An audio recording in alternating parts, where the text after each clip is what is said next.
আপনারা জানেন ইবলিসও কিন্তু আবেদ ছিল, ইবলিস কিন্তু প্রচুর ইবাদত করেছে। এখন ওই ব্যক্তির একজন বন্ধু ছিল, এটা বনু ইসরাঈলের ঘটনা। তো সেই বন্ধু পাপী ছিল, বিভিন্ন কবিরা গুনাহ করত। আর এই আবেদ ব্যক্তি বারবার তাকে নসিহত করত, গোনাহ ছেড়ে দাও, তুমি পাপ করছো, গোনাহ ছেড়ে দাও। তখন সেই ব্যক্তি যে পাপ করছে সে বলতো যে আল্লাহ কি তোমাকে আমার রক্ষক বানিয়েছেন? আল্লাহ কি তোমাকে আমার উপর দারোগা বানিয়েছেন? আমাকে আল্লাহর হাতে ছেড়ে দাও, আমাকে নসিহত করতে শোনা। একদিন এই আবেদ ব্যক্তি তার বন্ধুকে একটা জঘন্য পাপ করতে দেখলো, এমন একটা পাপ যেটা দেখে তার মনে ধারণা আসলো এটা চরম জঘন্য একটা কাজ। তখন সে মুখ ফসকে বলে ফেললো যে আল্লাহ তোকে আর মাফ করবে না, আল্লাহ তোকে জান্নাত দিবে না। আল্লাহ রাব্বুল আলামিন মালাকুল মউতকে এই দুজনের কাছে পাঠালেন, দুজনের রূহকে কবজ করা হলো। এবার আল্লাহ পাক তার সামনে তাদেরকে উপস্থাপন করে বললেন যে তোমাকে আমার রহমত সম্পর্কে কে গ্যারান্টি দিয়েছে যে আমি কাউকে রহমত করবো কি করবো না? যাও, আমি তোমাকে জাহান্নামে পাঠালাম, ওই ব্যক্তি যে আমার রহমত প্রত্যাশা করেছে আমি তাকে জান্নাত দিয়ে দিলাম। দেখুন, এই হাদিসটা শুনলে মনে হয় বাহ্যিক হয়তো বা মুখের একটা কথার কারণেই সে জাহান্নামে চলে গেল। আসলে বিষয়টা আমি আপনাকে বোঝাচ্ছি। বিষয়টা হচ্ছে ইবলিসের মতো। ইবলিস কিন্তু শুধু মন থেকেই বলেনি যে খালাকতানি মিন নার ওয়া খালাকতাহু মিন তিন, আমি কেন তাকে সিজদা করব আদমকে? আদম তো মাটির তৈরি আর আমি তো আগুনের তৈরি। এটা ইবলিসের শুধু মৌখিক স্টেটমেন্ট ছিল না, কারণ কি ছিল? আবা ওয়াস্তাকবারা, সে উদ্ধত হয়েছিল, অহংকার প্রদর্শন করেছিল। ভিতর থেকে ইন্টারনালি সে অহংকারী ছিল, সে আন্ডারএস্টিমেট করে কথাটা বলেছে, শুধু মৌখিকভাবে বলে নাই। কিন্তু ঠিক এই ব্যক্তির ঘটনা এমনই, সে মন থেকে অহংকারী হয়ে উঠেছিল, যদিও বা সে আবেদ ছিল। এখানে আমরা যারা প্র্যাকটিসিং মুসলিম হওয়ার চেষ্টা করছি, আমাদের জন্য এখানে নিদর্শন আছে। অযথ নামাজ পড়েই ভেবে বসবেন না যে অনেক কিছু করে ফেলছি, এক চিল্লা দিয়ে মনে করে ফেলবেন না যে দিনের জন্য অনেক কিছু করে ফেলছি। একটা হজ করেছেন, ওমরা করেছেন, সিয়াম রেখেছেন, দিনের জন্য দান সদকা করেছেন, একটা মাদ্রাসা মসজিদ করেছেন, ভেবে বসবেন না আপনি সব অনেক কিছু করে ফেলছেন এবং অন্যরা সব কক্রোচ তেলা পোকা, ওরা জাহান্নামে যাবে, এমনটা মনে করবেন। জানি না আমরা যে কার আমলের কতটুকু আল্লাহর কাছে কবুল হচ্ছে। এখানে এই ব্যক্তির সমস্যা ছিল এই, সে নিজের আমলটাকে অনেক ভারী মনে করছিল এবং সে স্টেটমেন্ট দিয়ে ফেললো যে তোকে আল্লাহ মাফ করবে না। এই একটা কথা মন থেকে বলার কারণে তার ইহকাল পরকাল দুটা বরবাদ হয়ে গেল, সে জাহান্নামে চলে গেল। ঠিক আরেক ব্যক্তির ঘটনা আছে এমন, এগুলো সবগুলো রেফারেন্স আছে। এক ব্যক্তি প্রচুর ইবাদত করতো, আল্লাহ পাক তার ইবাদত করার জন্য পাহাড়ের চূড়ায় একটা সুন্দর ব্যবস্থা করে দিয়েছিলেন, সেখানে ডালিম গাছ হতো, ঝর্ণা আসতো, খাবারের কোনো অভাব নাই। হাদিস এসেছে 500 বছর সে ইবাদত করেছে। কত বছর? কিয়ামতের মাঠে এই ব্যক্তির অবস্থা এমন হবে, তাকে জান্নাতে প্রবেশ করানোর জন্য নিয়ে যেতে বলা হবে যাও আমার রহমতে জান্নাতে চলে যাও। আল্লাহ পাক তাকে এই কথাটা বলবেন, কিন্তু এই ব্যক্তি বলবে আমার আমলের কারণে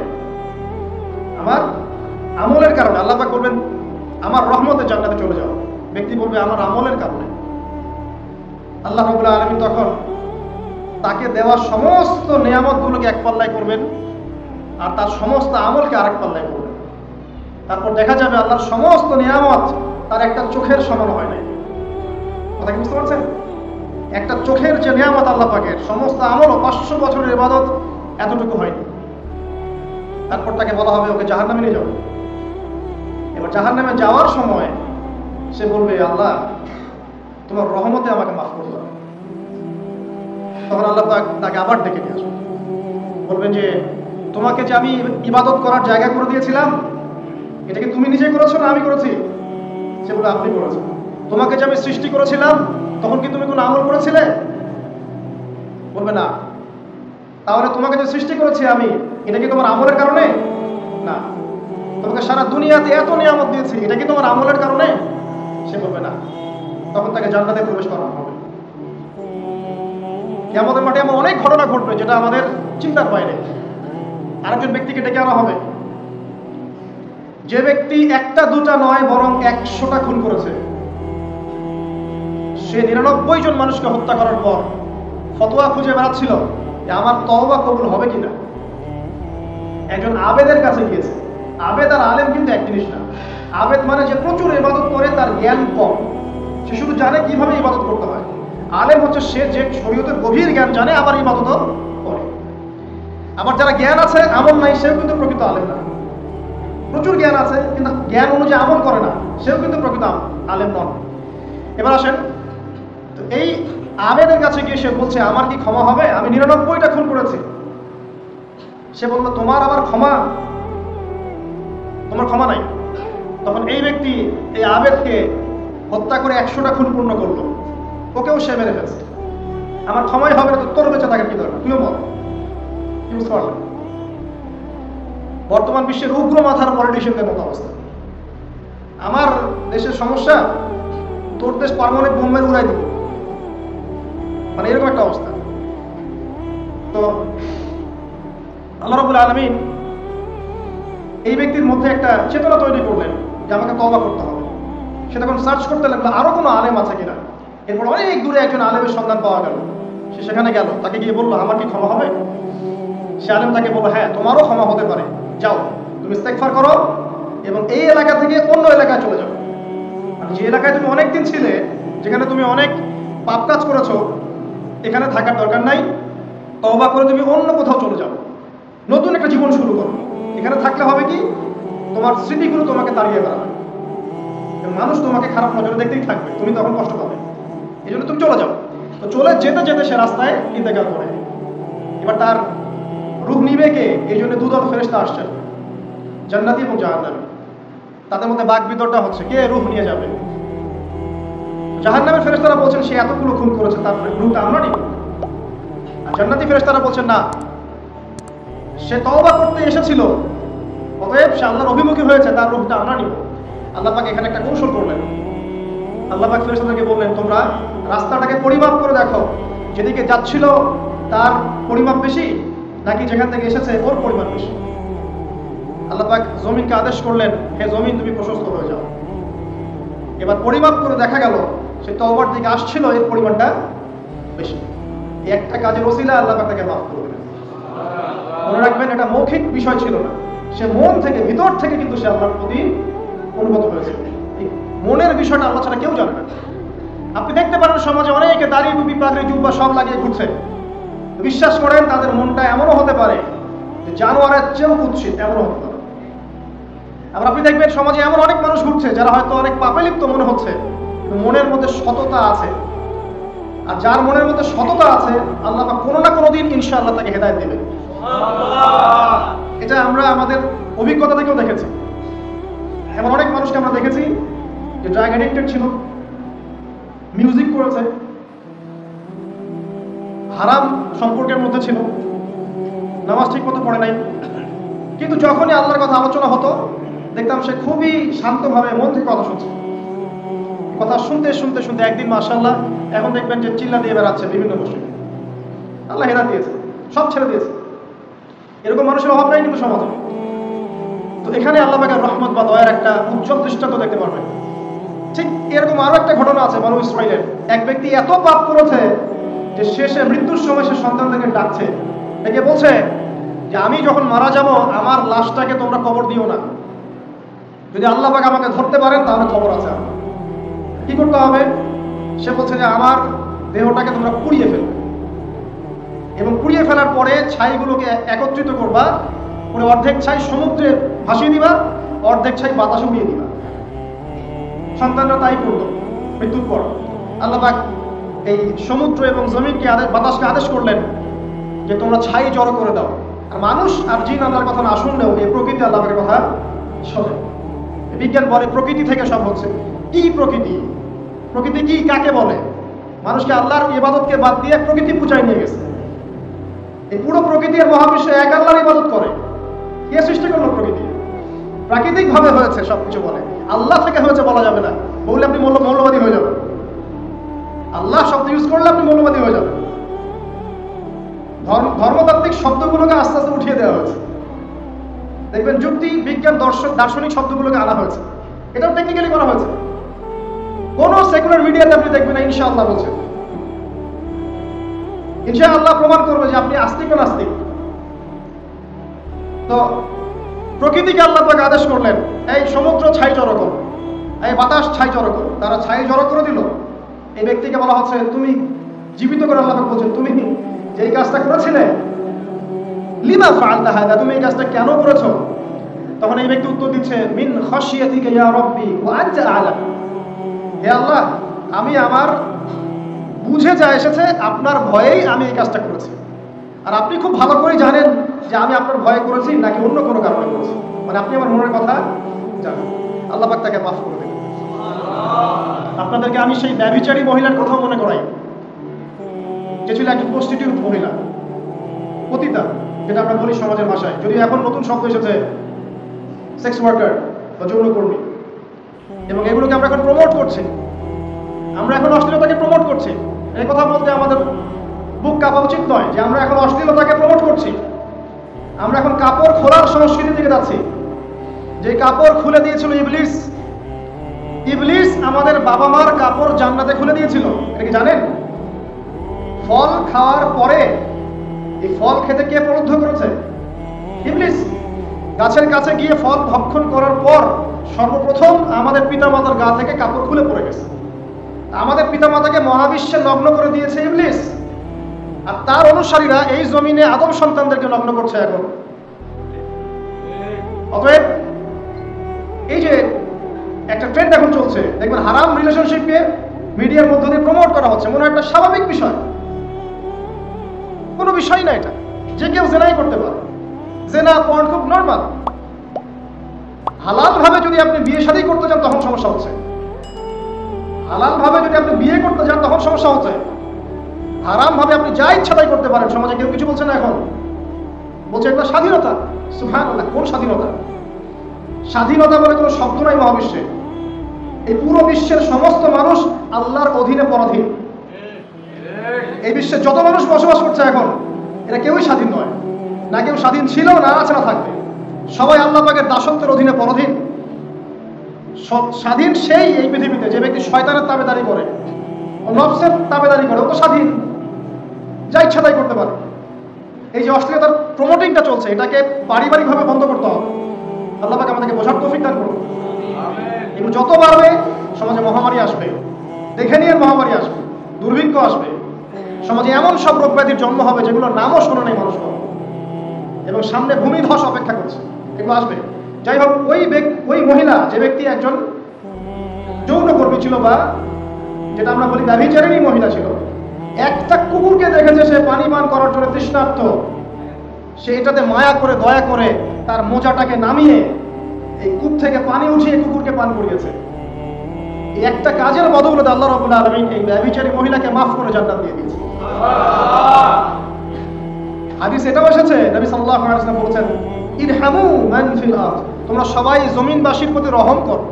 জমিনে মুসলিমই থাকতে হবে, তাদের প্রতি রহম করতে হবে এমন নয়, জমিনবাসী যারাই আছে সবার প্রতি রহম করো, জাতি ধর্ম বর্ণ নির্বিশেষে। এমনকি পশু পাখির প্রতিও দয়া করো। ইরহামু মান ফিল আরদ, জমিনে যারা আছে সবার প্রতি রহম করো। ইয়ারহামুকুম মান ফিস সামা, যিনি আসমানে আছেন তিনি তোমাদের প্রতি রহম করবেন ইনশাআল্লাহ। ইসলাম এই কথাগুলো বলেছে 1400 বছর আগে। আজকের এই বিশ্বের সোকল্ড এই মডার্ন বিশ্বে, যেখানে মানুষের রক্তের কোনো দাম নাই, সেখানে ইসলাম পশু পাখির অধিকার নিয়ে কথা বলেছে 1400 বছর আগে। কাদেরকে কি শেখাতে আসেন? কোরআন এবং সুন্নাহর বাইরে অভ্রান্ত সত্যের কোনো উৎস আছে? এখানে যা আছে তাই চূড়ান্ত। মানতে চাইলে মানেন, না মানতে চাইলে জাহান্নামে যান, কেউ তো বাধ্য করছে না। লাকুম দীনুকুম ওয়ালিয়া দীন। আল্লাহ পাকের রহমত দেখেন। আরেকটা ঘটনা আছে এমন, একটা বিড়ালকে বেঁধে রেখেছিল এক মহিলা, খাবার দেয় নাই, কষ্ট দিয়েছে। একটা বিড়ালকে খাবার না দিয়ে কষ্ট দেওয়ার কারণে এই মহিলাকে আল্লাহ পাক জাহান্নামে পাঠিয়েছে। এরকম কত ঘটনা আছে। এই ঘটনাগুলো হাদিসের পাতায় বর্ণিত আছে। কোরআনে কি বলছে দেখুন। কোরআনের আমি কয়েকটা পয়েন্ট আপনাদেরকে খালি বলছি, এটা নিয়ে আমি সকালে ভাবছিলাম। আল্লাহ পাক আদম আলাইহিস সালামকে সৃষ্টি করেছেন আমরা সবাই জানি। তো আল্লাহ পাক সূরা সদের মধ্যে বলছেন ইবলিসকে, হে ইবলিস, তোমাকে কিসে বারণ করলো আদমকে সিজদা করতে, যে আদমকে আমি নিজের হাত দিয়ে সৃষ্টি করেছি। আল্লাহ রাব্বুল আলামিন যে আমাদেরকে এত যত্ন করে ভালোবেসে সৃষ্টি করেছেন, এটা কি আল্লাহ পাকের দয়ার নিদর্শন নয়? মহাবিশ্বের অন্য কোন মাখলুক সৃষ্টির ব্যাপারে আল্লাহ পাক বলেন নাই খলাকতু বিয়াদাই, আমি নিজ হাতে তাকে সৃষ্টি করেছি। শুধু সৃষ্টি নয়, সৃষ্টি করার পর আল্লাহ পাক তাকে সমস্ত নাম শিক্ষা দিয়েছেন। এই যে জ্ঞান শিক্ষা দেওয়া, জ্ঞান এটা আল্লাহ পাকের সবচেয়ে বড় নিদর্শনগুলোর মধ্যে অন্যতম। এবং আল্লাহ পাকের সবচেয়ে বড় দয়া, আমার মত এটা, মানব জাতির উপরে আল্লাহ পাকের সবচেয়ে বড় দয়াটা হচ্ছে কি জানেন? আল্লাহ পাক আমাদেরকে জ্ঞান শিক্ষা দিয়েছেন, ওহী নাযিল করেছেন। এটা সব কিছুর ঊর্ধ্বে। কারণ আপনি তওবা করবেন, জ্ঞান লাগবে। নামাজ পড়বেন, জ্ঞান লাগবে। রোজা রাখবেন, জ্ঞান লাগবে। যাকাত দিবেন, ইলম লাগবে। আপনি দিনের যে কোনো আমল করেন, ইলম লাগবে। জান্নাত জাহান্নামের পথ খুঁজে পেতে হলে ইলম লাগবে। দেশ চালাবেন, ইলম লাগবে। অর্থনীতি চালাবেন, ইলম লাগবে। ইলম ছাড়া কিছু নাই, ইলমের উপরে কিচ্ছু নাই। এই ইলমটা আল্লাহ পাক কাকে শিক্ষা দিয়েছেন? আদম আলাইহিস সালামকে। আমরা তো শিখেছি সমাজবিজ্ঞান বইগুলোতে যে আমাদের পূর্বপুরুষরা নাকি গুহায় থাকতো আর গাছের ছাল পাতা খেয়ে থাকতো, তাই না? লতা পাতা খেয়ে থাকতো, গাছের ছাল পাতা খেয়ে থাকতো, পোশাক পরতো আর কি। বোগাস, ডাহা মিথ্যা কথা। আল্লাহ রাব্বুল আলামিন সূরা বাকারা এবং সূরা আরাফ পড়ে দেখেন, আল্লাহ পাক বলছেন যে আদম আলাইহিস সালামকে আল্লাহ পাক সমস্ত নাম জ্ঞান শিক্ষা দিয়েছেন। মহাবিশ্বের যে প্রয়োজনীয় জ্ঞানগুলো আছে সেগুলো আল্লাহ পাক আদমকে শিখিয়েছেন আলাইহিস সালাম। ওয়াল্লামা আদামাল আসমাআ কুল্লাহা, আল্লাহ পাক আদমকে সমস্ত নাম শিক্ষা দিয়েছেন। আমাদের পিতা মাতারা মূর্খ ছিলেন না, তারা সৃষ্টি থেকেই জ্ঞানী ছিলেন। আদম আলাইহিস সালামের পারমাণবিক বোম বানানোর কোনো প্রয়োজন ছিল না, ছিল? বানান নাই। আপনার মধ্যে এই জ্ঞানটা আসছে কিভাবে? বাই ডিএনএ আপনি জ্ঞান পাচ্ছেন, কারণ আমরা আদম সন্তান। অনেক জ্ঞান আমাদের ভিতরেই আছে, এগুলো চর্চার মধ্য দিয়ে, গবেষণার মধ্য দিয়ে প্রস্ফুটিত হয় মাত্র। জ্ঞান ভিতরে আছে আমাদের, আমাদের পিতাকে জ্ঞানী করে পাঠানো হয়েছে। এই জ্ঞান শিক্ষা দেওয়াটা হচ্ছে আল্লাহ পাকের সবচেয়ে বড় দয়া করার মধ্যে একটা, রহম করেছেন। শুধু তাই নয়, আদম আলাইহিস সালামকে এমন জ্ঞান শিক্ষা দিয়েছেন যে জ্ঞান ফেরেশতারা পর্যন্ত জানতো না। এটা কি দয়া নয়?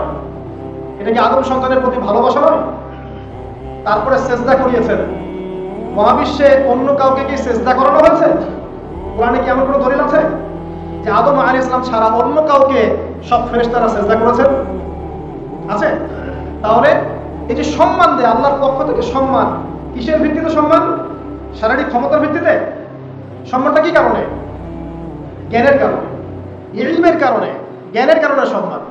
এই সম্মান দেওয়াটা কি আল্লাহ পাকের রহমত এবং দয়ার নিদর্শন নয়?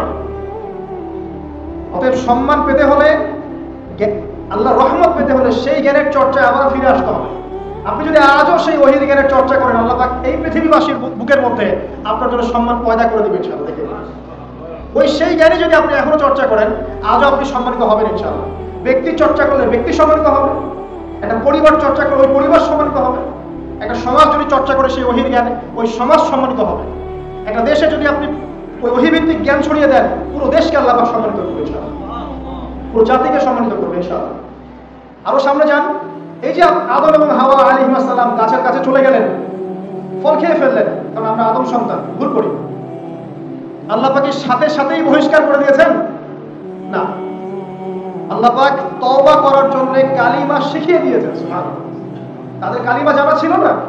আল্লাহ পাক বলেন ফাতালাক্কা আদাম মির রাব্বিহি কালিমাত, আল্লাহ পাকের কাছ থেকে আদম আলাইহিস সালাম কিছু বাক্য শিখে নিলেন, যেই বাক্য দিয়ে ফাতাবা আলাইহি, সে আল্লাহর কাছে তওবা করল। কোন সেই বাক্য? সূরা আরাফে আছে, রব্বানা যালামনা আনফুসানা ওয়া ইল্লাম তাগফির লানা ওয়া তারহামনা লানাকুনান্না মিনাল খাসিরিন। এই দোয়া কে শিখিয়ে দিয়েছে? আল্লাহ। এই তওবার বাক্য যে শিখিয়ে দেয়, এটা কি দয়ার পরিচয় নয়? আমরা আল্লাহর কাছে ফিরে যাব, তওবা করব, ইস্তেগফার করব, এই জ্ঞানটা শিখিয়ে দেয়া কি আল্লাহ পাকের দয়ার পরিচয় নয়? তাহলে আমরা কিভাবে ক্ষমা চাইতাম? কিভাবে ক্ষমা চাইলে আল্লাহ পাক সমস্ত গুনাহ মাফ করবেন, এই পদ্ধতিগুলো বলে দেয়া কি আল্লাহ পাকের দয়ার পরিচয় নয়? তারপর সামনে যান, পৃথিবীতে নামিয়ে দিয়ে আল্লাহ পাক ক্ষান্ত হয়ে যাননি। আল্লাহ রাব্বুল আলামিন আসমান থেকে হেদায়েতের গ্রন্থ পাঠিয়েছেন, বলেছেন এই গ্রন্থের মধ্যে যা আছে মেনে চললে তোমরা আবার জান্নাতে ফিরে আসবে ইনশাআল্লাহ। আল্লাহ পাক আদম এবং হাওয়া আলাইহিস সালাম এবং আদম সন্তান সবাইকেই সৃষ্টি করেছেন, উদ্দেশ্য হচ্ছে আল্লাহ পাক আমাদেরকে জান্নাত দিতে চান। আল্লাহ পাক চান যে আমরা যেন জান্নাতে যাই। যদি আমরা জান্নাতে যেতে না পারি পরকালে, একটা কারণ যেতে পারবো না, অনলি একটা কারণ, সেটা হলো আমাদের নিজের দোষে। একটা কারণ, যারা জাহান্নামে যাবে মানুষ এবং জিনদের মধ্যে, নিঃসন্দেহে মহাবিশ্বে তারা ছাড়া জাহান্নামে যাওয়ার উপযুক্ত কেউ ছিল না। ও জাহান্নামে যাওয়ার উপযুক্ত ছিল বলেই আল্লাহ পাক তাকে জাহান্নামে পাঠাবেন। আর যারাই জান্নাতে যাবে প্রত্যেকেই শুধু আমলের বদৌলতে যাবে না, বরং আল্লাহ পাকের রহমতেই যাবে। কেউই তার আমল দিয়ে জান্নাতে যেতে পারবে না। নবী সাল্লাল্লাহু আলাইহি ওয়াসাল্লাম এমন ভাষ্য বলছেন, ইল্লা আনা, আমিও না, ইল্লা বিরহমাতিল্লাহ, আমিও নয়, তবে আল্লাহ পাকের দয়া আমাকে ঘিরে ধরবে, আল্লাহ পাকের রহমত যাদের উপরে বর্ষিত হবে তারাই জান্নাতে যাবে ইনশাআল্লাহ। কে আমল দিয়ে যেতে পারবে। যত আমলই করি বলা যাবে না এই আমলের বদৌলতে জান্নাতে যেতে পারবে। আল্লাহ পাক দয়া না করলে হবে না। আল্লাহ পাক চান যে আদম সন্তান যেন জান্নাতেই যায়। এই কারণেই সৃষ্টি করা, এই কারণেই আপনার ওহীভিত্তিক গ্রন্থগুলো পাঠানো, এই কারণে নবী রাসূল পাঠানো, আলেম ওলামা সৃষ্টি করা, মানুষকে সতর্ক করা, হায়াত দেয়া, বারংবার জীবনে চলতে ফিরতে আপনাকে অ্যালার্ম করা হয় আল্লাহর পথে ফিরে আসেন, আল্লাহর পথে ফিরে আসেন। অ্যালার্ম করা হয় না? বিপদ দিয়ে আপনাকে অ্যালার্ম করা হয় আল্লাহর পক্ষ থেকে। আপনি চলতে পথে হোঁচট খান, আল্লাহ আপনাকে অ্যালার্ম দেন, ফিরে আসো। চলছেন বিপথে, আল্লাহ পাকে অ্যালার্ম দেন, ফিরে আসো। আল্লাহ পাকের পক্ষ থেকে কিন্তু এগুলো আসে। অদ্ভুত একটা হাদিস বললাম, অদ্ভুত বলতে বলছি অ্যামেজিং হাদিস, যে একজন সাহাবী বলছেন, সালমান রাদিয়াল্লাহু আনহু, তিনি বলছেন যে যখন মুমিনের উপর বিপদ আপদ বালা মুসিবত আসে, তখন মুমিনের এই বিপদ আপদ বালা মুসিবত রোগ শোকের বদৌলতে আল্লাহ পাক তার গুনাহগুলোকে মাফ করে দেন এবং তার মর্যাদাকে বাড়িয়ে দেন এবং সে আল্লাহর দিকে ফিরে আসার অনুশোচনা করার সুযোগ পায়। আর যখন কাফের মুশরিক বা ফাসিক মানুষকে এইসব রোগ ব্যাধি বিপদ আপদ বালা মুসিবত ঘিরে ধরে, তার দৃষ্টান্ত ওই ব্যক্তির নেয় যে ব্যক্তিকে, তার দৃষ্টান্ত সেই উটের নেয়, তার দৃষ্টান্ত সেই উটের নেয় যে উটটাকে তার মালিক বেঁধে রেখেছে, এরপর ছেড়ে দিয়েছে। সে উটটা বুঝতে পারলো না কেন তার মালিক তাকে বেঁধে রাখলো আর কেনই বা তাকে ছেড়ে দিল। কথাটা কি বুঝতে পারছেন? যারা আল্লাহ দ্রোহী, তাদের উপর যখন বিপদ আপদ বালা মুসিবত আসতে থাকে, তারা বুঝে না যে কি জন্য আসলো আর কেন চলে গেল। কিন্তু মুমিন ব্যক্তি যারা মুসলিম, আল্লাহর অনুগত, তাদের বিষয়টা হচ্ছে এমন, বিপদ আপদ বালা মুসিবত রোগ ব্যাধি তাদেরকে আল্লাহর দিকে ফিরিয়ে নিয়ে আসবে। দেখুন, এই যে পৃথিবীতে নামিয়ে দেয়া, এরপর আল্লাহর পক্ষ থেকে ঐশী গ্রন্থগুলো পাঠানো, নবী রাসূল পাঠানো, আলেম ওলামা পাঠানো, আপনাকে হায়াত দেয়া, আপনাকে রিজিক দেয়া, এই শ্বাস নেওয়ার ক্ষমতা দেয়া, আপনাকে জ্ঞান বুদ্ধি দেয়া, বিবেক দেয়া, তিন বেলার খাবার, পোশাক, স্ত্রী সন্তান, কি দেয়নি আল্লাহ। এই যে সমস্ত নিয়ামতগুলো দেয়া, এগুলোর একটা উদ্দেশ্য, আপনি আমি যেন এটাকে উপলব্ধি করি যেগুলো আল্লাহর পক্ষ থেকে আসছে এবং আল্লাহর দিকে আমরা অভিমুখী হই, এছাড়া কোনো উদ্দেশ্য নাই। সামনে যান, নূহ আলাইহিস সালাম, একদিন দুই দিনেই কি আল্লাহ পাক তার কওমকে ধ্বংস করে দিয়েছেন? 950টা বছর আল্লাহ রাব্বুল আলামিন সময় দিয়েছেন কওমকে, আল্লাহর দিকে ফিরে আসো, আল্লাহর দিকে ফিরে আসো। নবী দাওয়াত দিয়েছেন প্রায় 950 বছর। যখন তারা ফিরে আসে নাই, তারপরে আল্লাহ রাব্বুল আলামিন গজব দিয়ে ধ্বংস করেছেন। আমি বলেছি একটা কথা, আল্লাহ পাক শুধু রহমানুর রহিমই নন, বরং তিনি কিন্তু কঠোর শাস্তিদাতা, শাদীদুল ইকাবও বটে। সামনে আরো যান, ইব্রাহিম আলাইহিস সালাম, একা একটা মানুষ নমরুদের সাথে ফাইট করছেন, আগুনে ফেলেই দিল, সে আগুনকে আল্লাহ পাক ঠান্ডা করে ফেললেন। এটা কি আল্লাহ পাকের দয়া নয়? তার সন্তান ইসমাইলের কুরবানিটা দেখেন, আল্লাহ পাক বলেছেন কুরবানি করো, তিনি ডানে বামে প্রশ্ন করেন নাই। আমরা অনেক প্রশ্ন করতাম, কেন করব? শিশু সন্তান, নিষ্পাপ, এটার কোনো যুক্তি আছে কিনা, লজিক আছে কিনা? তিনি কোনো লজিক দেখতে যাননি, আল্লাহ পাক বলেছেন করেছে।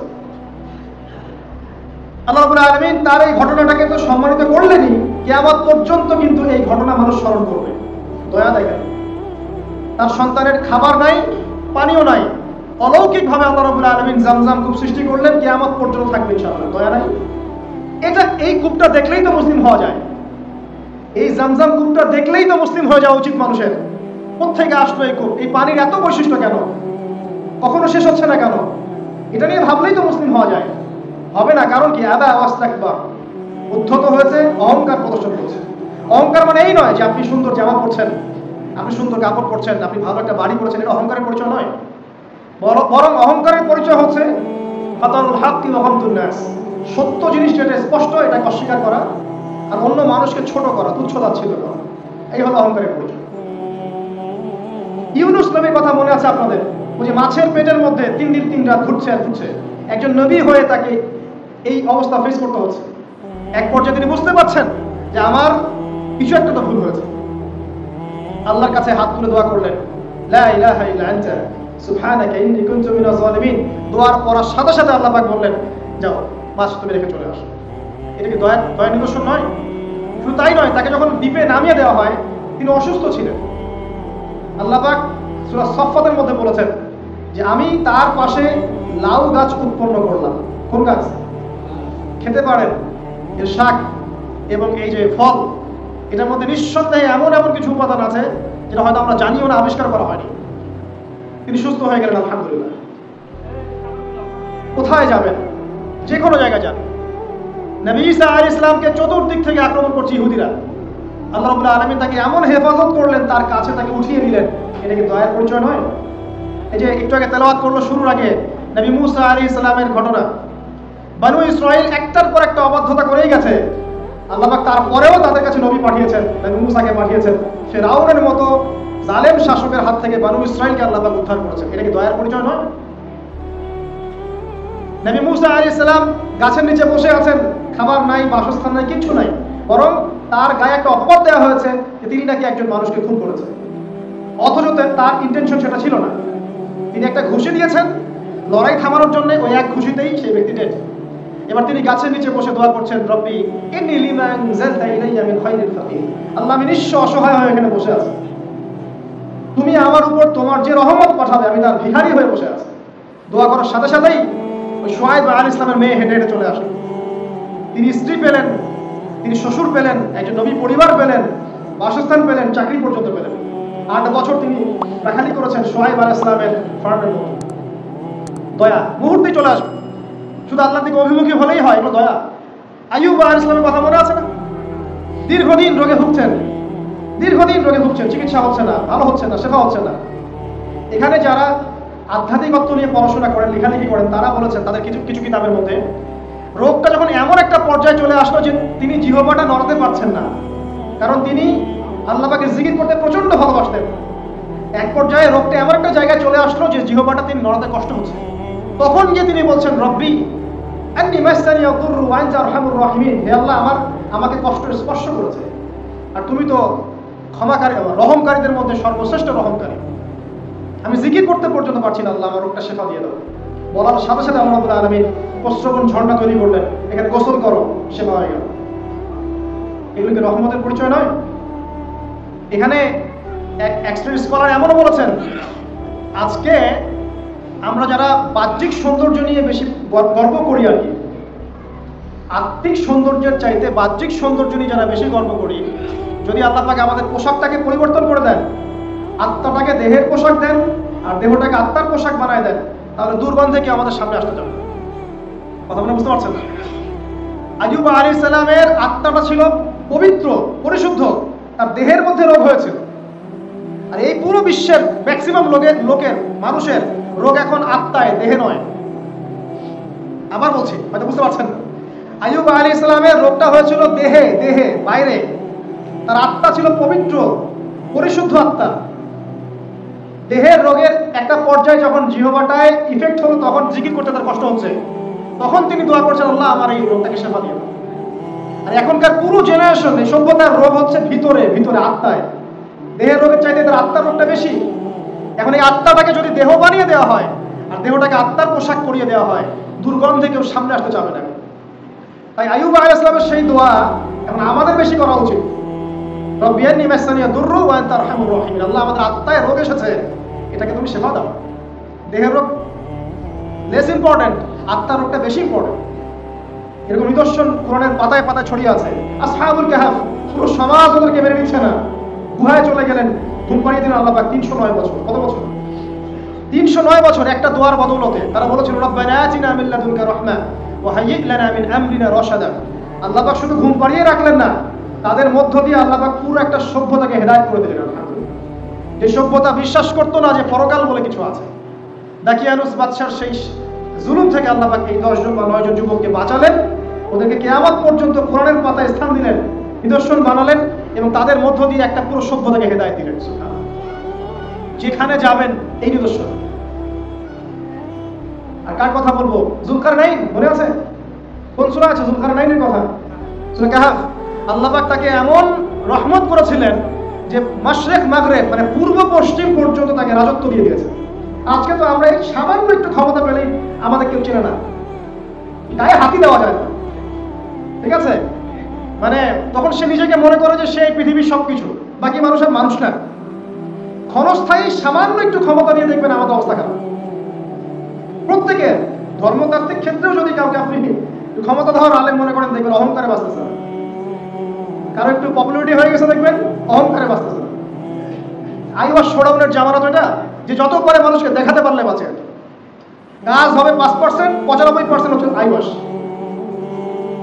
যে কোনো জায়গায়, ধর্মতাত্ত্বিক জায়গা বলেন, social, economical, political, world affairs, কাউকে যদি আল্লাহ পাক যারা পরিমাণ একটু ক্ষমতা দিয়ে দিয়েছেন, ব্যাস তাকে আর চেনা যায় না। যুলকারনাইনকে আল্লাহ পাক আলাইহিস সালাম মাশরিক মাগরিবের ক্ষমতা দিয়েছিলেন। এত দাপট ছিল তার, যেদিকে সেনাবাহিনী নিয়ে যেতেন সেদিকে বিজয় করতে পারতেন। পড়ে দেখেন। আর এই ব্যক্তি কিন্তু আলেকজান্ডার দ্য গ্রেট নয়। পশ্চিমারা এখানে আবার একটা ষড়যন্ত্র করেছে। তারা বলে এই ব্যক্তি ছিল আলেকজান্ডার দ্য গ্রেট। এটা ভুয়া কথা। তিনি একজন আল্লাহ পাকের বড় ওলি ছিলেন অথবা নবী ছিলেন। কি ছিলেন আল্লাহ পাক এটা কোরআনে বলেন, স্পষ্ট করেন। তা আমরা ধরে নিচ্ছি আল্লাহ পাকের তিনি একজন শুকরগুজার বান্দা ছিলেন। তাকে একটা কওম বলছে যারা পাহাড়ের মাঝখানে থাকতো, ইয়া যুলকারনাইন, হে যুলকারনাইন, ইন্না ইয়াজুজ ওয়া মাজুজ মুফসিদুনা ফিল আরদ, ইয়াজুজ আর মাজুজ এর সভ্যতা জমিনে ফাসাদ সৃষ্টি করছে। ফাহাল নাজআলু লাকা খারাজান আলা আন তাজআলা বাইনানা ওয়া বাইনাহুম সাদ্দা, আমরা কি তোমাকে একটু ট্যাক্স দিব, খাজনা দিব, যে খাজনার বদৌলতে তুমি একটা প্রাচীর নির্মাণ করে দিবে, যে প্রাচীর নির্মাণ করলে ওরা আর আমাদের কাছে আসতে পারবে না। তখন এই প্রতাপশালী বাদশার স্টেটমেন্ট হচ্ছে এই, ক্বালা মা মাক্কান্নি ফীহি রাব্বি খায়র, আল্লাহ আমাকে যা দিয়েছেন তার পক্ষ থেকে এটা যথেষ্ট, তোমাদের এসব ট্যাক্সের দরকার নেই আমার। আল্লাহ পাকের রহমত দেখেন। ঠিক খিজির আলাইহিস সালামকে দেখবেন, ওই তিনটা ঘটনা মনে আছে না? নৌকা ফুটা করা, বাচ্চাকে হত্যা করা, আর হচ্ছে কি ওই যে কি দেয়াল নির্মাণ করা। সূরা কাহফ আজকে ভাষায় কি পড়ে? তাকে আল্লাহ পাক ভবিষ্যতের জ্ঞান দেখাচ্ছেন, ভবিষ্যতে কি হবে, যে জ্ঞানটা মুসা আলাইহিস সালামকে আল্লাহ পাক দেখাচ্ছেন না। মুসা আলাইহিস সালাম বলছেন কেন নৌকা ফুটা করলেন, কেন বাচ্চাকে হত্যা করলেন, কেন এই প্রাচীর নির্মাণ করলেন। আর খিজির আলাইহিস সালাম বলছেন যে জ্ঞান আল্লাহ তোমাকে দেন নাই তা আল্লাহ পাক আমাকে দিয়েছেন। আমি এই কারণে নৌকা ফুটা করছি, কারণ নৌকা ফুটা না করলে ভবিষ্যতে এই নৌকাটা সিজ করা হবে, ছিনতাই করা হবে। বাচ্চাটাকে হত্যা করেছে এই কারণে, এই বাচ্চা বড় হলে বড় কাফের হতো। দেয়াল নির্মাণ করেছে এই কারণে, এই দেয়ালের নিচে এই বাচ্চাদের, এদিন 2 বাচ্চার গুপ্তধন রাখা আছে, ওর বাবা মা রেখেছে। এটা তুমি জানো না, আমি জানি। এটা জানার পরে তিনি অহংকার করছেন না, তিনি বলছেন রাহমাতাম মির রাব্বি, এই জিনিসটা আমার রবের রহমত, আমার প্রতি দয়া। 2 শ্রেণীর মানুষ আপনি পাবেন। এক, যারা তাদের স্ট্যাটাস, প্রতিপত্তি, জ্ঞান এসবের অহংকার প্রদর্শন করবে। আর এক শ্রেণী যারা এগুলো আছে, যাদের এগুলো আছে, বাট তারা বলবে এগুলো হ্যাঁ মিন ফাদলি রাব্বি, এগুলো আমার রবের রহমত। এখানে সফল দ্বিতীয় শ্রেণীর মানুষ, প্রথম শ্রেণী নয়। ইউসুফের কথা মনে আছে? আলাইহিস সালাম কুয়ায় ছিলেন, কুয়া থেকে জেলে, কুয়া থেকে রাজপ্রাসাদে, সেখান থেকে জেলখানায়। জেলখানার একটা মানুষ যে পরবর্তীতে মিশরের শাসক হবে, কেউ কি ভেবেছিল? কেউ ভেবেছিল? ওই সময় কেউই ভাবে নাই। কিন্তু ওই মানুষটাকে আল্লাহ রাব্বুল আলামিন মিশরের রাজত্ব দিয়েছেন, যার মধ্য দিয়ে আল্লাহ পাক হাজার হাজার লক্ষ লক্ষ মানুষকে দুর্ভিক্ষের হাত থেকে বাঁচিয়েছেন। আল্লাহ পাকের পরিকল্পনা, রহমত দেখেন। প্রত্যেক আম্বিয়া কেরামের জীবনী পড়ে দেখেন, এরকম রহমতের অসংখ্য নিদর্শন কোরআনে হাদিসে আছে। এখন শেষ করার আগে, এটা বলতে থাকলে অনেক সময় চলে যাবে, নামাজের সময় চলে যাবে, আমরা শেষ করছি।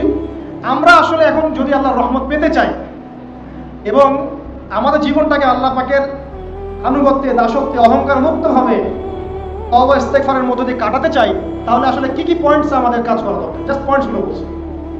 1 নাম্বার হচ্ছে জ্ঞান অর্জন করতে হবে।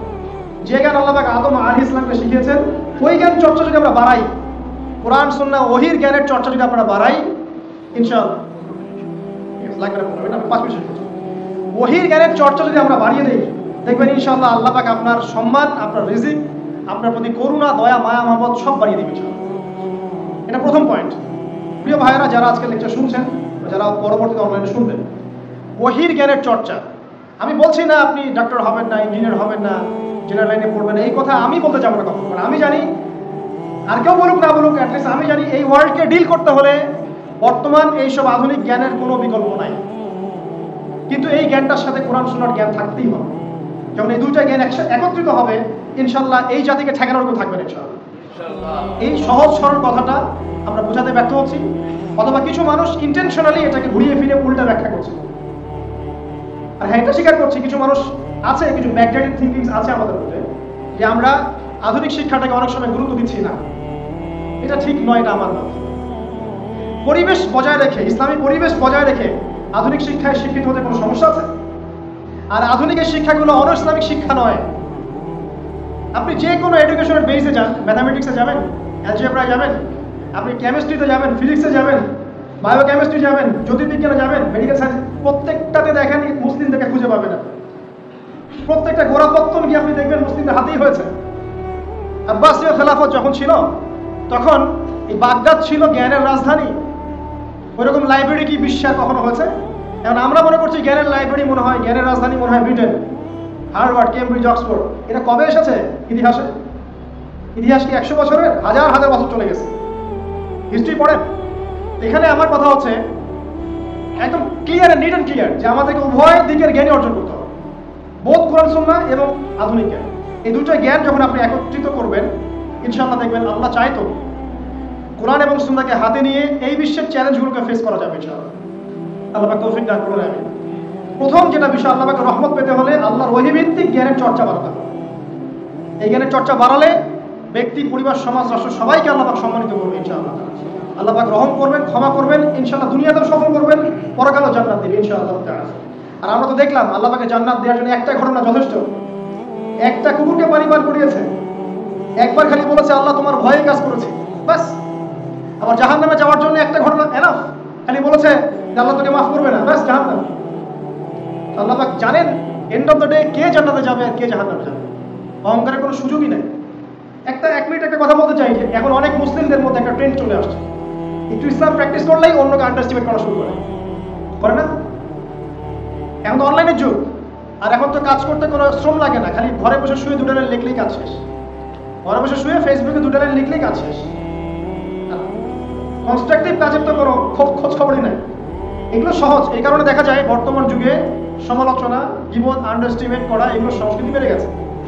এগুলোর মধ্য দিয়ে আমরা দিন পালন করার পরেও ক্ষতির মধ্যে আছি। এমন হতে পারে যে ব্যক্তি বা যে দল বা যে রাজনৈতিক দল বা যে ধর্মীয় দল যার বিরুদ্ধে আমি নিজের কলমগুলো ঘোরাচ্ছি, হতে পারে তার মধ্যে এমন মানুষ আছে যে আমার আগে জান্নাতে চলে যাবে, হতেই পারে। আর আমি যে নিজেকে এত বড় করে ফখর করছি, কে জানে এন্ড অফ দ্য ডে আমি জান্নাতে যাবো কি যাবো না, কোনো গ্যারান্টি আছে? কোনো গ্যারান্টি নাই। সো এখন আমরা যারা ইসলাম প্র্যাকটিস করছি আমাদের সতর্ক হওয়া উচিত, নিজের পরকালের ফিকিরটা করি। আল্লাহ পাক বোঝার তৌফিক দান করুন, আমিন। 2 নম্বর যেটা বলবো, যে রাসূলুল্লাহ সাল্লাল্লাহু আলাইহি ওয়াসাল্লামের রেখে যাওয়া যে আদর্শ এবং সুন্নত, এর চর্চা যারা বাড়িয়ে দিবে আল্লাহ পাক রহম করবে ইনশাআল্লাহ। সূরা আলী ইমরানের 31 নম্বর আয়াত পড়ে দেখেন, আল্লাহ পাক নিজেই বলছেন, কুল ইন কুনতুম তুহিব্বুনাল্লাহ ফাত্তাবিউনি। হে নবী বলে দিন, তোমরা যদি আল্লাহর রহমত আর ভালোবাসা পেতে চাও তাহলে আমাকে অনুসরণ করো। আমাকে, যে বা যারাই নবী সাল্লাল্লাহু আলাইহি ওয়াসাল্লামকে অনুসরণ করবে আল্লাহ তার প্রতি দয়া করবে ইনশাআল্লাহ। শুধু দয়াই না, ইয়াগফির লাকুম যুনুবাকুম, তোমাদের সমস্ত গুনাহ আমি মাফ করে দেব। আল্লাহু গফুর রহিম। সুন্নতের চর্চা বাড়িয়ে দেই। শুধু তাই নয়, কেউ যদি দিন নবী সাল্লাল্লাহু আলাইহি ওয়াসাল্লামের উপরে বেশি বেশি দরুদ শরীফ পড়ে, আল্লাহুম্মা সাল্লি আলা মুহাম্মাদ ওয়া সাল্লিম পড়তেই থাকে, দরুদ ইব্রাহিম বা সংক্ষিপ্ত দরুদগুলো, আল্লাহ পাক একবার দরুদ পড়লে 10 বার রহম করবে ইনশাআল্লাহ। যেই নবীর আদর্শ মেনে চললে আল্লাহ পাক ভালোবাসবেন, সেই নবীর নাম উচ্চারিত হলে দরুদ পড়লেও আল্লাহ পাক রহম করবে ইনশাআল্লাহ। 4, সৃষ্টির সেবা করলে রহম পাওয়া যাবে। আল্লাহ পাক বলছেন তোমরা সৃষ্টির সেবা করো, মানবতার সেবা করো, জমিনবাসী যারা আছে ওদের প্রতি রহম করো, আল্লাহ তোমাদের প্রতি রহম করবে ইনশাআল্লাহ। 5, রহমত পেতে হলে আল্লাহর জিকির বাড়িয়ে দিতে হবে। আল্লাহর জিকির মানে সকাল সন্ধ্যা আল্লাহ পাকের যত জিকির আজকার আছে এগুলো ছাড়া যাবে না। চলতে ফিরতে অলওয়েজ আল্লাহকে ডাকতে হবে, সুবহানাল্লাহ, আলহামদুলিল্লাহ, লা ইলাহা ইল্লাল্লাহ, আল্লাহু আকবার, লা হাওলা ওয়ালা কুওয়াতা ইল্লা বিল্লাহ। যে কাজ আপনি করছেন ওই কাজের মধ্যেই জিকির বাড়াতে হবে। যে যত বেশি আল্লাহ পাকে জিকির করবে তার কলব তত জিন্দা থাকবে। যার কলব জিন্দা থাকবে, যার কলবের মধ্যে নূর থাকবে, আল্লাহ পাকের নূর তার কলবে আসবে ইনশাআল্লাহ। 6, বেশি বেশি কোরআন তেলাওয়াত বাড়িয়ে দিতে হবে। কোরআন তেলাওয়াত যারা বাড়িয়ে দিবে, এই কোরআনের বদৌলতে আল্লাহ পাক তার প্রতি রহম করবে ইনশাআল্লাহ। আরো বলবো 7 নাম্বার, যে সালাত এর কোনো বিকল্প নাই। নবী সাল্লাল্লাহু আলাইহি ওয়াসাল্লাম ইন্তেকালের আগ মুহূর্তে বলে যাচ্ছেন, as-সালাত ওয়াস-সালাত ওয়া মা মালাকাত আইমানুকুম, নামাজের যত্ন নিও আর তোমাদের অধীনস্থ যারা আছে ওদের ব্যাপারে খেয়াল রাখো। নামাজ নাই ইসলাম নাই, নামাজ আছে তো ইসলাম আছে। তো নামাজের তাবেদারি যারা করবে, 5 ওয়াক্ত নামাজ ঠিকঠাক মতো করবে, ইনশাআল্লাহ অবশ্যই আল্লাহ পাক তাদের প্রতি রহম করবেন ইনশাআল্লাহ। আরো বলতে চাই তাহাজ্জুদের কথা। যারা একটু তাহাজ্জুদের নামাজে অভ্যস্ত হতে পারবেন, ওই সময়টা আল্লাহ পাকের রহমত নেমে আসে, বর্ষিত হয়। যারা তাহাজ্জুদের সালাতে অভ্যস্ত হবে, আল্লাহ পাক তাদের প্রতি রহম করবে ইনশাআল্লাহ। নয় বলতে চাই দিনই মেহনত বাড়িয়ে দেওয়া। যাদের ফিকির দিনকে নিয়ে, কিভাবে আমি দিন পালন করব, কিভাবে দিনের প্রচার করব, দিনের জ্ঞান অর্জন করব, এর প্রসার ঘটাবো, দিনটাকে মানুষের কাছে পৌঁছে দেবো, এই ফিকির যাদেরকে তাড়িয়ে বেড়ায়, ইনশাআল্লাহ আল্লাহ পাক ওদেরকে এই জমিনে রহম করবে ইনশাআল্লাহ। আল্লাহ পাক দাওয়াতি কাজ বাড়িয়ে দেন, দিনের ফিকির বাড়িয়ে দেন, ইনশাআল্লাহ তাআলা আল্লাহ পাকের রহমত পাওয়া যাবে। আরেকটা কথা আছে, 10-এ গিয়ে বলবো পিতামাতার খেদমতের কথা। পিতামাতার খেদমত এমন একটা জিনিস যেটা করলে পরে আল্লাহর রহমত নেমে আসে। একজন ব্যক্তি কবিরা গুনাহ করেছে, নবীর কাছে গিয়ে বলছে আমার ক্ষমার কি কোনো রাস্তা আছে? নবী সাল্লাল্লাহু আলাইহি ওয়াসাল্লাম বলছেন তোমার মা কি বাসায় আছে, জীবিত আছে? হ্যাঁ জীবিত আছে, বাসায় যাও, তো মায়ের খেদমত করো, তোমার সমস্ত গুনাহ মাফ হয়ে যাবে ইনশাআল্লাহ। আপনার ওয়াইস কারণীর নাম শুনেছেন না? শুনেছেন না? তাকে এত বড় মর্যাদা দেওয়া হবে কি আমাদের মাঠে। এর পিছনে কারণ কি জানেন? সেই ব্যক্তি মাশাআল্লাহ তার মায়ের খেদমত করত। 3 বার বলেছেন নবী সাল্লাল্লাহু আলাইহি ওয়াসাল্লাম আমাদের সবচেয়ে সেরা এবং ভালো ব্যবহার পাওয়ার অধিকার হচ্ছে মায়ের, তারপরে মায়ের, তারপরে মায়ের, তারপর বাবা। পিতামাতার খেদমত করলে আল্লাহর রহমত নেমে আসে। আর একজন ব্যক্তি বলছিল আমার বাসায় তো মাও নাই ইয়া রাসূলুল্লাহ, আমি কি করব? তখন নবীজি বলছেন তোমার কি খালা আছে? খালা বেঁচে আছে? খালা বেঁচে আছে, খালার খেদমত করো। এখনকার এই বিশ্বে দেখেন সম্পর্কগুলো কিন্তু ভেঙে যাচ্ছে। পিতা মাতা, ভাই বোন, আত্মীয় স্বজন, প্রতিবেশী তো খবরই নেই, আমি তো জানি না আমার পাশের ফ্ল্যাটে কে থাকে। হ্যাঁ, অবস্থা এমন। তো সমাজের উপকার করলে, জনকল্যাণমূলক কাজ করলে, পিতামাতার খেদমত করলে, আত্মীয়তার বন্ধন অটুট রাখলে এবং অন্যের সমস্যার সমাধান করার জন্য মানব সেবামূলক কাজ করলে আল্লাহর রহমত নেমে আসে। আজকে আমি 10টা বলেছি, এছাড়া আর অনেক কাজ আছে যেগুলো নিয়মিত করতে থাকলে আল্লাহ রাব্বুল আলামিনের রহমত নেমে আসে। মোটা দাগে জ্ঞান অর্জন, মোটা দাগে নবী সাল্লাল্লাহু আলাইহি ওয়াসাল্লামের সুন্নাহ অনুসরণ, আল্লাহর ওহীর জ্ঞানের প্রচার প্রসার ঘটানো, দিনকে নিয়ে ভাবা, দিনের ফিকির করা, কোরআন তেলাওয়াত বাড়ানো, জিকির বাড়ানো, বেশি বেশি ইস্তেগফার করা, তওবা করা, বেশি বেশি ইস্তেগফার করা, আল্লাহর কাছে দোয়া করা, নামাজ তাহাজ্জুদ বাড়িয়ে দেয়া, আত্মীয়তার সম্পর্কগুলো বজায় রাখা, ঠিক আছে, আল্লাহ পাকের জমিনে দিনের প্রচার প্রসারের চেষ্টা করা, এবং সর্বোপরি ঈমান, ইসলাম এবং তাকওয়া বজায় রেখে যারা চলবে ইনশাআল্লাহ আল্লাহ পাক এই দুনিয়াতেও তাদের প্রতি রহম করবেন ইনশাআল্লাহ, পরকালেও তাদের প্রতি রহম করবেন ইনশাআল্লাহ। সর্বশেষ একটা হাদিস বলে শেষ করছি। রাসূলুল্লাহ সাল্লাল্লাহু আলাইহি ওয়াসাল্লাম বলেছেন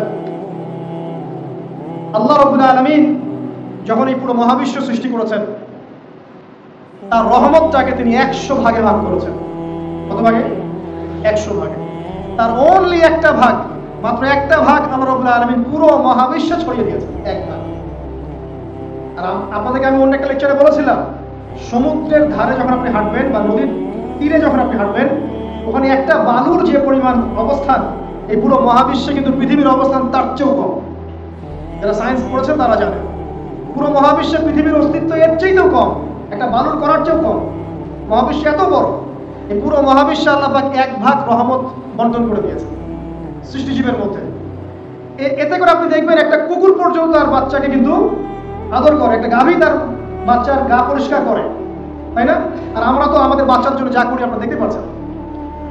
বাকি 99 ভাগ রহমত আল্লাহ রাব্বুল আলামিন তার নিজের কাছে গচ্ছিত রেখেছেন, যা দিয়ে কিয়ামতের মাঠে আল্লাহ পাক বান্দাদেরকে মাফ করবেন ইনশাআল্লাহ। অতএব সর্বশেষ কথা হচ্ছে, আমরা যারা আল্লাহ থেকে দূরে আছি, হতাশ হওয়ার কোনো কারণ নেই। লা তাকনাতু মির রাহমাতিল্লাহ। নামাজ পড়ছেন না, আজকেই ফিরে আসেন। রোজা রাখেন নাই, আজকেই ফিরে আসেন। নামাজ এবং রোজা যা রাখেন নাই, ক্যালকুলেট করেন কত ওয়াক্ত নামাজ পড়েন নাই, কত মাসের রোজা রাখেন নাই, রাখার কাজা করার চেষ্টা করেন। যাকাত দেন নাই, হিসাব করেন, যাকাত দিয়ে দেন। সুদ খেয়েছেন, তওবা করে আজকেই ফিরে আসেন। জেনা করেছেন, আজকেই ফিরে আসেন। মানুষকে ঠকিয়েছেন, তার টাকা ফেরত দিয়ে দেন। সম্পত্তি জোর করে আত্মসাৎ করেছেন, ফেরত দিয়ে দেন। কাউকে গালি দিয়েছেন, গোপনে তাকে গিয়ে বলেন ভাই আপনাকে গালি দিয়েছিলাম, আমাকে মাফ করে দিন। আজকেই ফিরে আসেন। লা তাকনাতু মির রাহমাতিল্লাহ, ইন্নাল্লাহা ইয়াগফিরু যুনুবা জামিআ। আল্লাহ পাক সমস্ত গুনাহ মাফ করবেন ইনশাআল্লাহ। অতএব তরুণ সমাজে যারা হতাশ, পাপে নিমজ্জিত আছো, নামাজ পড়ছো না, হারাম অ্যাফেয়ার্সে আছো, মাদক খাচ্ছো, এইসব অশ্লীল কাজে সময় নষ্ট করছো, বেপরদায় ঘুরছো, হ্যাঁ, পিতামাতার সাথে রুড বিহেভ করছো, তোমার বয়সটাকে নষ্ট করছো, দিনের জন্য 3 দিন সময় লাগাতে পারলে না, কোরআন পড়া শিখতে পারলে না, কিছুই করছো না, হতাশ হলো, মন থেকে ভিতর থেকে আল্লাহকে ডাকো। মন থেকে আল্লাহকে ডেকে একটা বার আল্লাহ দিকে ফিরে এসে দেখো, ইনশাআল্লাহ তাআলা দেখবা এখানে যে শান্তি আছে সারা দুনিয়ার কোথাও সে শান্তি পাবে না। এবং এই শান্তি নিয়ে তুমি যদি দুনিয়ার জীবন শেষ করতে পারো, তোমার কবর হবে শান্তিময়, তোমার হাসর হবে শান্তিময়, পুলসিরাত শান্তিময় হবে ইনশাআল্লাহ। হাসতে হাসতে তুমি জান্নাতে চলে যাবে ইনশাআল্লাহ। আমরা আজকের মতো এখানে শেষ করছি এই দোয়া করে, আল্লাহ রাব্বুল আলামিন আমাদের সবাইকে যেন রহম করেন এবং তার রহমত পাওয়ার জন্য যোগ্য হওয়ার তৌফিক আল্লাহ পাক আমাদেরকে দান করেন। এবং যে কাজগুলো করলে পরে আল্লাহর রহমত থেকে মানুষ বঞ্চিত হয়, এই কাজগুলো দূরে থাকার তৌফিক আল্লাহ রাব্বুল আলামিন আমাদের সবাইকে দান করেন। আমিন।